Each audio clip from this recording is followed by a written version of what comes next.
Selamat pagi anak sekalian dimanapun kalian berada. Semoga di pagi hari ini kalian tetap sehat walafiat dan semangat untuk belajar. Nah anak sekalian, pada hari ini kita akan melanjutkan pembelajaran kita khususnya di mata pelajaran seni budaya pada aspek seni teater. Namun sebelumnya anak sekalian, marilah kita secara sesama untuk membaca doa sebelum belajar sesuai dengan keyakinan dan kepercayaan kita masing-masing, dan semoga pembelajaran pada pagi hari ini bisa bermanfaat dan berfaedah untuk kita semua. Doa dimulai.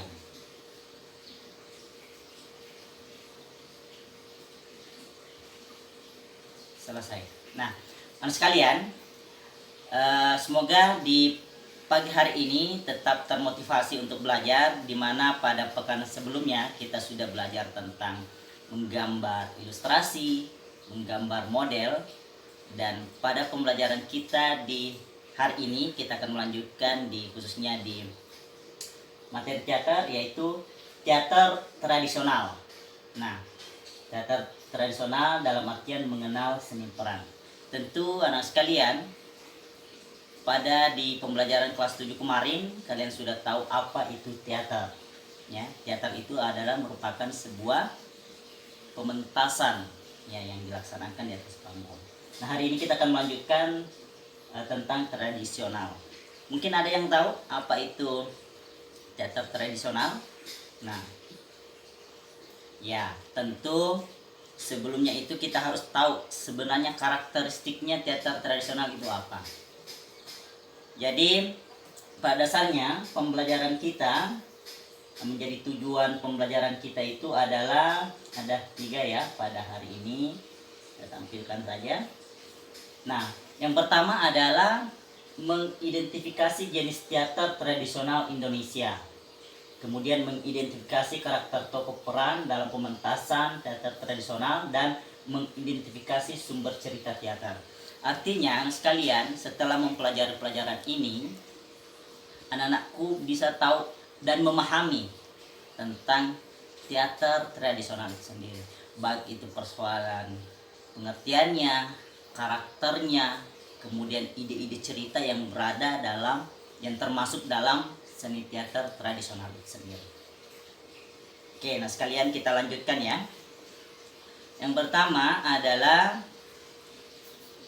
karakteristik teater tradisional. Ada yang tahu? Ya, tentu pada dasarnya yang dikatakan karakteristik tentu adalah ciri khas.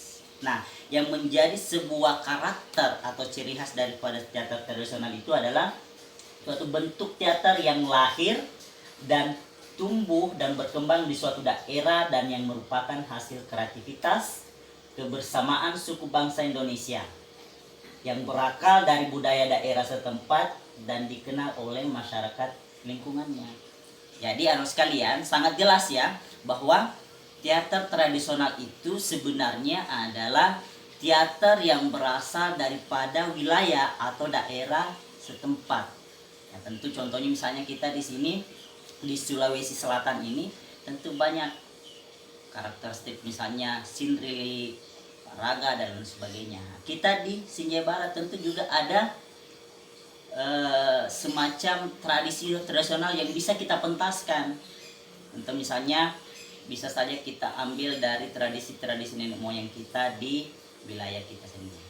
Intinya bahwa pada dasarnya teater tradisional itu adalah teater yang tumbuh berkembang pada sebuah wilayah yang diambil dari ide cerita di masyarakat lingkungan kita berada. Nah, selanjutnya anak sekalian, ini merupakan ada beberapa jenis ketika kita berbicara tentang teater tradisional. Jenis yang pertama adalah teater rakyat. Nah, teater rakyat itu sendiri adalah merupakan improvisasi sederhana, spontan, dan menyatu dengan kehidupan rakyat.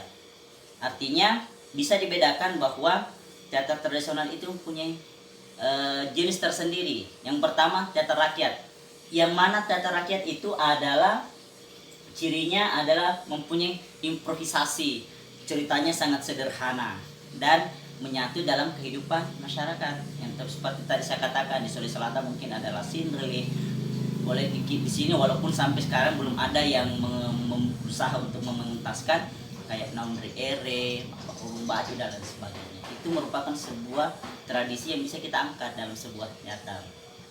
Ya, salah satu contoh misalnya di Makyong atau dari Riau, ya, kemudian dari Jakarta. Salah satu gambarnya di sini adalah pesta rakyat, teater rakyat dari Sumatera dan Jakarta. Kemudian yang kedua, jenis teater tradisional yang kedua adalah teater klasik.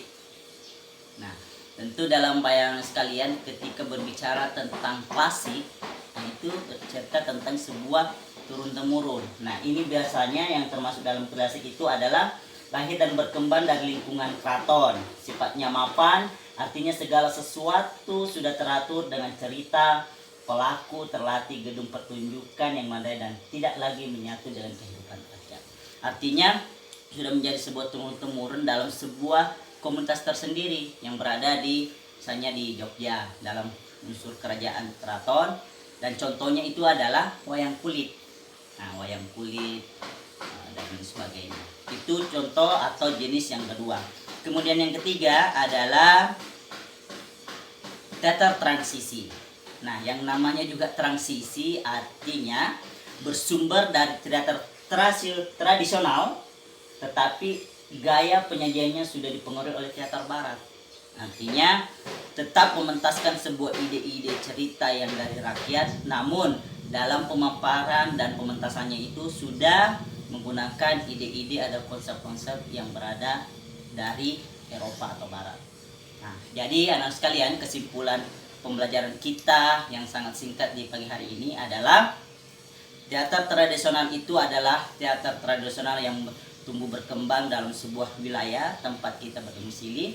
Sedangkan jenis atau contoh-contoh daripada teater tradisional itu adalah teater rakyat yang berada berkembang pada dalam sebuah daerah, namun cerita-ceritanya itu menceritakan tentang kehidupan rakyat yang berada di situ. Kemudian teater klasik itu adalah merupakan sebuah tradisional yang sudah turun-temurun, yang identik pada sebuah kerajaan misalnya dari keraton dan sudah terlatih dan lain sebagainya. Sedangkan yang ketiga adalah teater transisi yang merupakan tetap pengembangan cerita daripada cerita-cerita rakyat, namun dalam pengembangannya sudah dimasuki dalam konsep barat.